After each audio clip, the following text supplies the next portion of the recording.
ایک شخص اپنا قصہ بیان کرتا ہے کہ ایک مرتبہ میں سفر پر نکلا تو راستہ بھٹک کر ایک جنگل میں جا پہنچا۔ اچانک میری نظر ایک جھونپڑی پر پڑی تو میں وہاں چلا گیا۔ جھونپڑی میں ایک عورت تھی۔ اس نے مجھے دیکھ کر پوچھا، کون ہو تم؟ میں نے کہا، ایک مسافر ہوں۔ یہ سن کر وہ بہت خوش ہوئی، کہنے لگی، اللہ تعالیٰ آپ کا آنا مبارک کرے، آئیے تشریف رکھے۔ میں گھوڑے سے اتر آیا۔ اس نے میرے سامنے کھانا پیش کیا۔ میں عورت کی مہمان نوازی سے بہت خوش ہوا۔ ابھی میں کھانا کھا کر فارغ ہی ہوا تھا کہ اتنے میں اس کا شوہر آ پہنچا۔ اس نے وسیلی نظروں سے مجھے گھورا اور کڑک لہجے میں پوچھا، کون ہو تم؟ میں نے کہا، ایک مسافر مہمان ہوں۔ یہ سن کر وہ ناک پاؤں چڑھا کر کہنے لگا، مہمان ہو تو یہاں کیا لینے آئے ہو؟ ہمارا کسی مہمان سے کیا کہا؟ میں اس کی یہ بد مزاجی برداشت نہ کر سکا۔ اسی وقت گھوڑے پر سوار ہوا اور چل دیا۔ مجھے اس جنگل بیابان کی خاک چھانتے ہوئے دوسرا دن ہو چلا تھا۔ آج پھر مجھے ایک ویرانے میں ایک جھونپڑی نظر آئی۔ میں قسمت آزمائی کرنے چلا گیا۔ دیکھا تو وہاں بھی ایک عورت تھی۔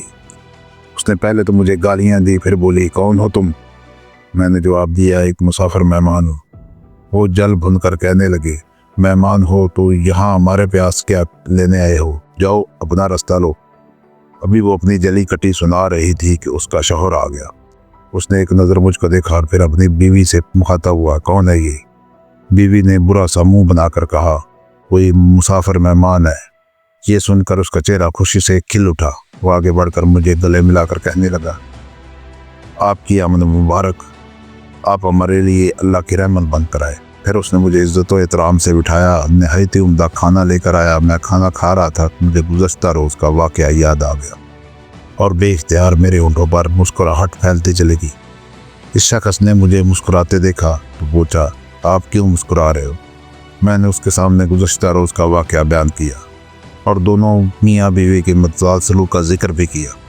یہ سن کر وہ شخص ہنس دیا اور بولا، وہ عورت جس سے گزشتہ روز آپ کا واسطہ پڑا تھا وہ میری بہن ہے، اور اس کا شوہر جس کی بد اخلاقی کی آپ شکایت کر رہے ہیں وہ میری اس بیوی کا بھائی ہے۔